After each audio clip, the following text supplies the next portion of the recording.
How are you? I'm doing all right. Nice. My name is Shivani. I'm Miranda. We My name is Tony Morstatter. Yeah, we have a special guest today, and we are so excited to introduce who we have today. It's super exciting. And Miranda, would you like to? Yeah, I feel like I wrote up no, I didn't write up a thing. Okay, Tony is the CEO at Boys and Girls Club. He is also a father and a husband.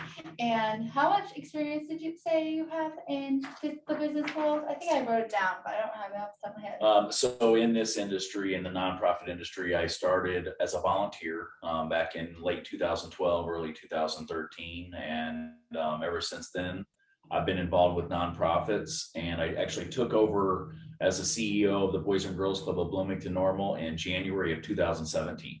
Nice. Yeah. So this is Tony Morstatter. We're very, very lucky to have him on the episode today. He's going to talk to us a little bit about the nonprofit world and the nonprofit that he runs in town, the Boys and Girls Club of Bloomington-Normal. And we're super excited to hear that. Yeah. Yeah. So for anyone listening that doesn't know what the Boys and Girls Clubs is, how would you describe that to someone? Yeah, great question. So our mission is to empower all young people, especially those who need us most, to reach their full potential as productive, caring, responsible citizens. What that is, it's really a way to say we're here, we're a safe place for kids to be between school and home. We want to provide our kids, members, youth throughout the community an opportunity to have a safe place to be, to continue to develop as young adults.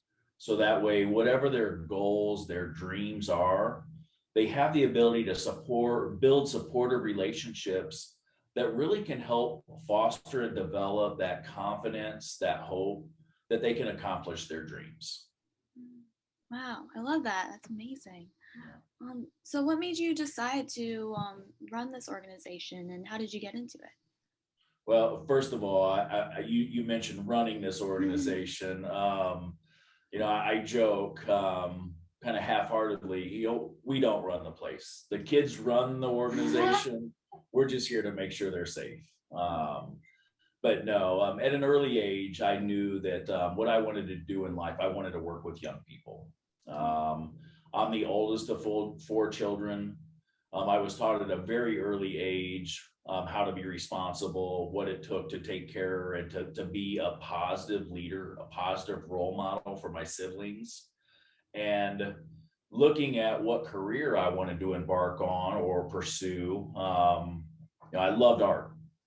Art was my passion, and I wanted to combine art with working with young people. So I went to school to become an art therapist. My first job out of college was at the Juvenile Detention Center here in McLean County. And during that time, I developed an art therapy program at the detention center. So, working with young people, I love that job. That was my first experience really in a career.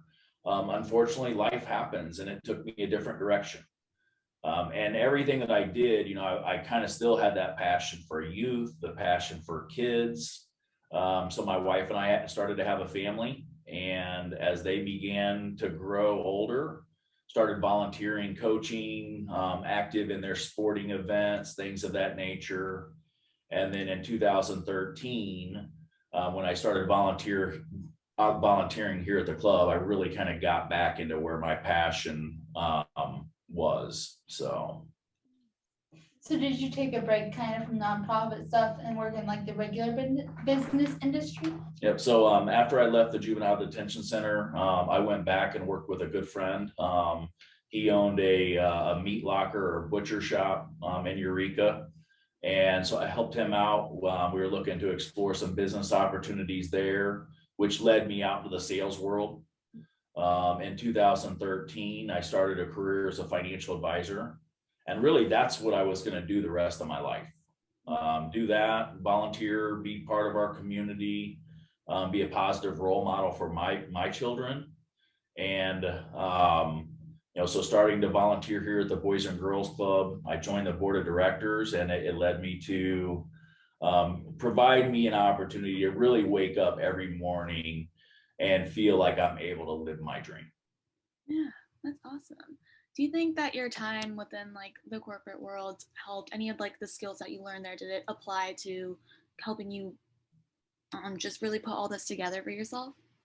Absolutely. I think that no matter what experience you have in life, whether it be work, whether it be relationships that you build, friendships that you build, or just simply maturing as a young adult, taking those opportunities to glean those lessons from and apply them to everything that you do in life. So yeah, absolutely. Everything that I've done has helped me prepare to be where I am today.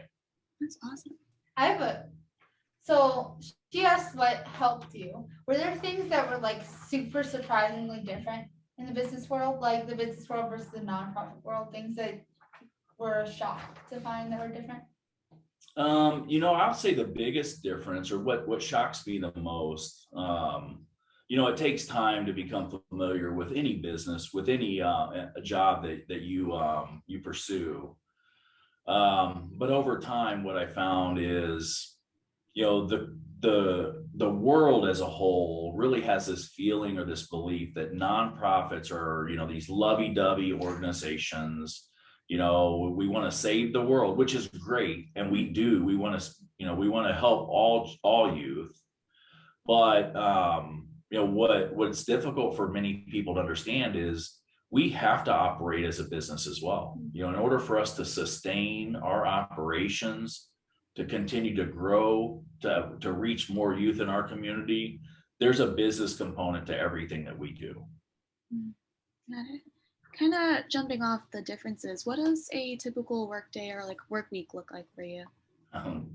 Great question. I think that's the benefit of being able to work and love what I do. I guess I shouldn't use the term work because I do. I enjoy every single day.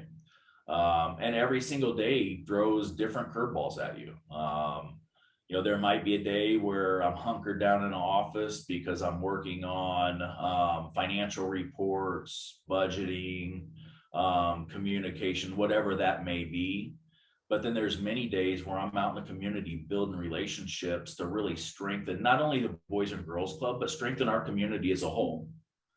And then I also have the pleasure and the ability to be able to go out and visit with the kids and say hi and learn about them and really get to meet them and share time with them as well. That's awesome. So you mentioned like strengthening the community as a whole. Are there like specific activities that you do to do that?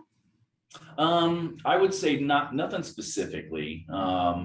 We try to be as active and as engaged in different community events, whether it be networking, whether it be through the chamber, through other corporations, to really, bring that support into our club. Because, as a father, I know that it's going to take 10 times for me to tell my kids to do something before they finally do it. Mm-hmm. So the more people that we can bring into the club to build those positive supportive relationships with our kids, the greater opportunities they have. And they're not always going to connect with everybody. So, there's different teachers, different coaching styles, and we don't always relate to every single math teacher or every single English teacher. We all have our favorites, and to be able to build that relationship and know that, hey, I can go and talk to Miss Jenny, or I can go and talk to Mr. Chris or Mr. Doty, and he'll listen and he'll support me. So really, the more people we have involved in that effort, the greater the possibilities are for our young adults. Got it. Yeah, no, that's a really good point. Like just building a really good connections to spread the word. I found that, at least for me, is like really it makes more of an impact when you can actually like talk to people and they like connect with you one-on-one. So that's a really good point. Yeah. Miranda, go ahead. Yeah. So you're talking kind of almost about like marketing and like getting people into the Boys and Girls Club team and fundraising and all that stuff. So based on like my college education, nonprofit marketing is super different from like regular marketing. Would you agree with that? I wouldn't disagree. Okay. So I'll say, and Miranda, I think you and I have spoken about this, looking at, really showing the community the impact that we make, or that we have on the young people's lives is important, because in order for us to operate, in order for us to be sustainable as a business, we ask the community to support us financially. If there's three things we ask, it's time, treasure, and talent, right? So we have many volunteers that come in and they donate their time. We have many volunteers that come in and they donate their talents. They share their talents with our kids. Being a nonprofit, which is a little bit different than the corporate world, is we don't have a product to sell. So we can't increase the cost of our goods to bring in more revenue to support our organization. We have to go out and we have to find grant funding. We have to go out and we have to share our impact, the impact that we're making in our community. So that way it's the club is viable and the community wants to support us financially. And really, I think tying our mission, our impact into that marketing provides us an opportunity to educate our community so that way they do support us. So. Do you mind if I ask another question, Shivani, or do you Go for it. I was gonna ask, there's so many nonprofits in our community and I guess the country in general. Do people have a sense of burnout, or is it hard to get people when there's so many different places they can donate to? Yeah, and that's one thing I think is important for everybody to know. I would love for every single resident of McLean County, of Bloomington-Normal, to support the Boys and Girls Club, right? But everybody has their own passions. They have their own loves, right? So for me to go to somebody who may love animals and say, no, you have to support the Boys and Girls Club, that's not fair. Because the Humane Society, Wishbone, all the organizations that support animals, they need that support too. We would like our entire community to be aware of what we do and who we are, and know that our members are going to be successful, productive, caring citizens. But yeah, wherever your passion, wherever your heart is, I wouldn't discourage anybody from following that passion and supporting those missions, organizations as well. So kind of jumping off that question, what do you think would be your greatest challenge for making residents within McLean County aware of what you do? That's a great question. So I'll go back to our revenue. So a lot of our revenue is from individual private donations. We do have grant revenue, but we want to make sure that we're good stewards of our resources.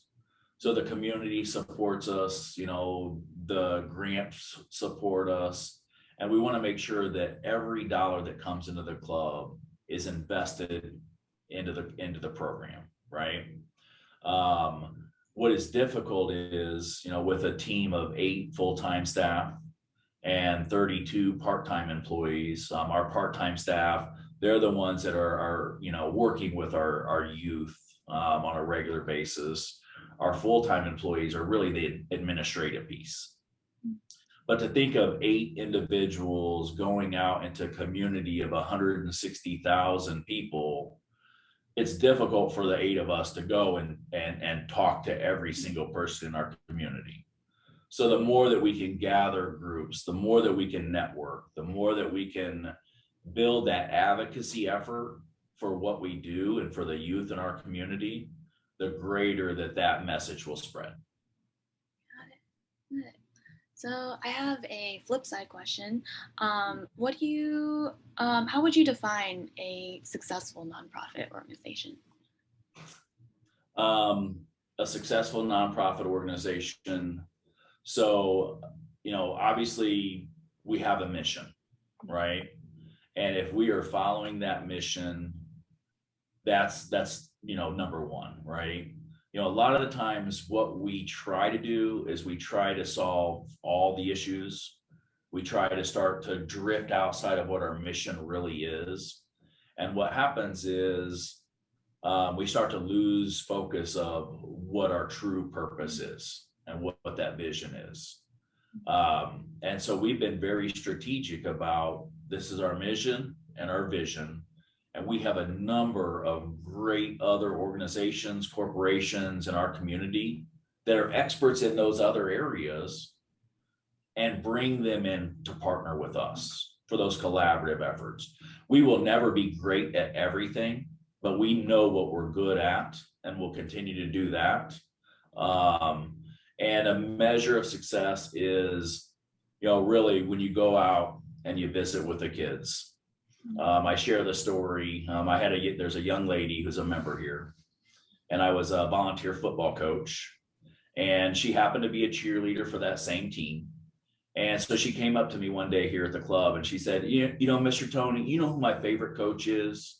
And I'm thinking that this is one of her cheerleading coaches. And she leaned in and she gave me a hug and she said, it's you, Mr. Tony. I love you. So that story alone, you know, we know we're successful. We know that we've made an impact in that young lady's life. And she has the ability, she has the confidence that if she needs help, she knows that she can come back and talk to Mr. Tony and get that support, get that pat on the back. So that way she knows that she can continue to go on and pursue her dreams. That's awesome. We talked about this a little prior to our meeting. Is it ever like challenging being like one of the 8 people who are kind of outside of like working with the kids? Like, do you ever face any challenges of heart or mindset by not being able to work with them every day? Yes, you know, so we talked about the part-time staff. You know, I hope that everybody that works for our organization, whether they be a paid employee or a volunteer, has a passion to support youth. If they don't have that passion, they're in the wrong spot, right? But, you know, those that work with our kids on a daily basis, you know, they see it. They're interacting, they're enjoying the relationships that they're building. But as you look at the different levels in an organization, at my level, I know that I can go out and spend time with the kids. But then when I'm sitting in the office and I'm doing some of that administrative work, I know that it's got a direct impact, but you're not physically engaged or active with the kids like a lot of us enjoy to do. You know, I have the ability to go out and fill my bucket by spending time with the kids. But not everybody has that ability to know that I have to do these reports, and these reports drive me crazy, but these reports help provide the funding. They make an impact in our kids. So yeah, so it is difficult. The further away from the kids you get, the more difficult it becomes to really know that you're still making that impact. So how has your organization been affected by COVID, if at all, or probably was? Yeah, great question. I firmly believe in the strength of our Bloomington-Normal community. You know, my wife and I moved to Bloomington in 2001. We knew that we wanted to raise our family here. And when I took over as a CEO here, I really understood how blessed we were to live in our community. COVID impacted us. You know, I think that no matter who you are, where you are, it affected us in some way. It had an impact in everybody's life, right? Yeah. We can take those challenges, the way that that's impacted us, and we can let them weigh us down, or we can take those challenges and we can learn from them and help us to grow. And I'm proud to say that I think that everybody in our organization did our best to take those lessons and grow from them. You know, our community stepped up. They supported us over this past year. We did everything that we could to still maintain relationships and engagement with our kids and our families. It was difficult. It was different, but we served more kids last year than what we had served in any previous year. So we served over 500 more youth in our community than what we served in any previous year. So we were able to continue to grow. Another big impact that we've seen is the mental health services. So in the summer of 2020, we had 17 mental health referrals to amazing community partners. And that's more than any 2 or 3 previous years that we'd ever seen before. And we know that that need's going to continue to grow. So part of our strategic vision is to really focus on behavior, mental health, social emotional development, and really bring those programs in to support our kids' needs. That's awesome. I'm a huge mental health nerd, so I really enjoy that. Do you receive, because Boys and Girls Club is part of a larger organization, right? Do they like help with the smaller details? Or are they more of a overall? That's a great question. So our local chapter is part of Boys and Girls Clubs of America. So we have a national organization, which allows us great opportunities, not only brand recognition, but Boys and Girls Clubs of America provide us with resources that help us really sustain, build, and grow our programs.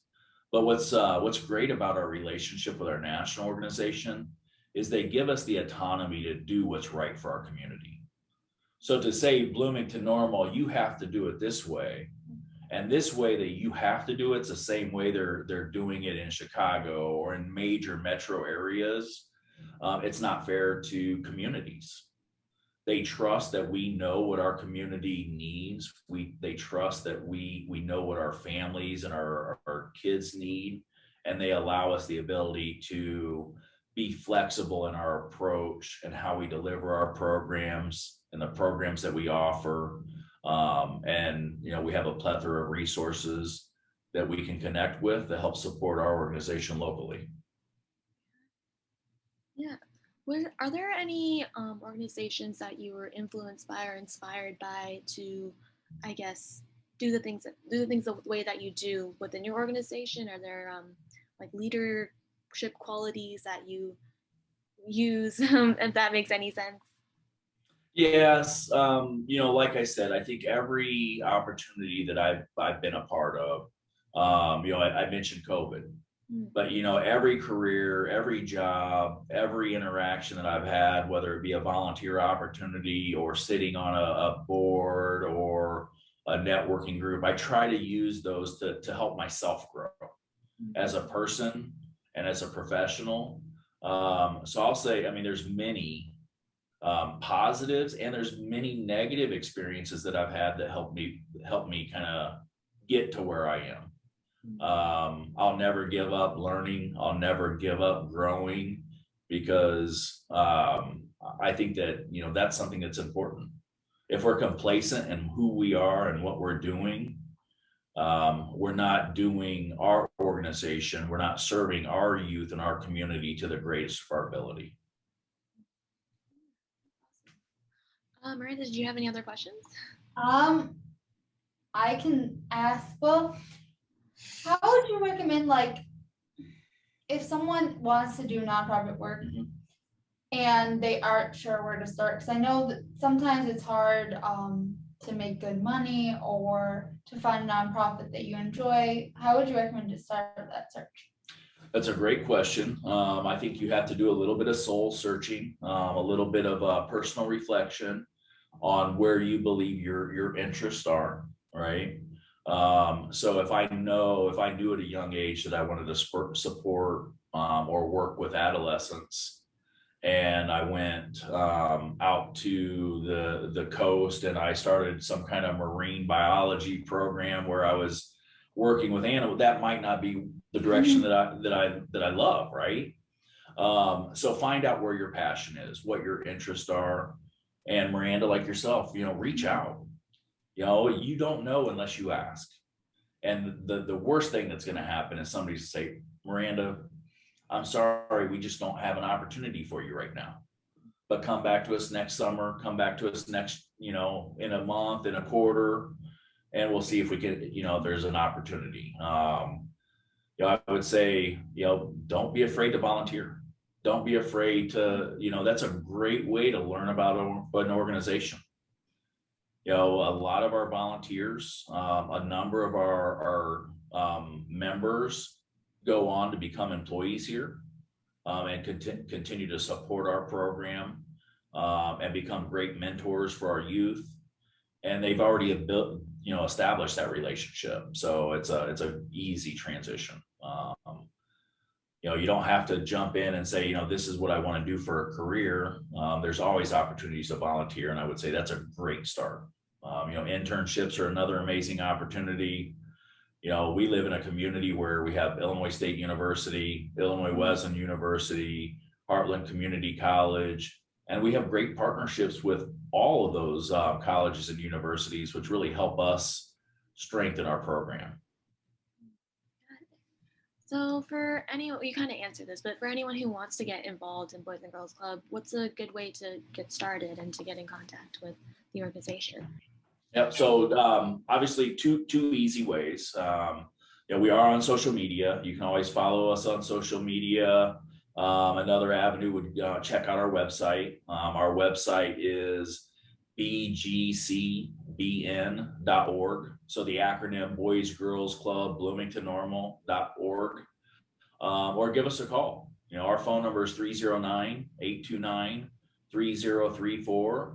And speak with anybody here. We'd be happy to come out, give you a tour and teach a little bit more about the club. Awesome. Yeah, so we're coming down to our final minutes in the episode. Thank you so much for joining us here today. Yeah, this was amazing. It was so nice to learn about the things that are happening in the community. I honestly didn't know too much about it, so I feel enlightened and I know a lot more, but it's amazing. We'll definitely have all of your links in the description, so to anyone listening, definitely check them out. And don't be afraid to get involved in the community because we need more people. We love it. Yeah. And, Yep, absolutely. Do you have anything you want to say to us or to the viewers before we do our little wrap up? Yeah, so I see Miranda here. Mhm. So I'll be seeing you soon.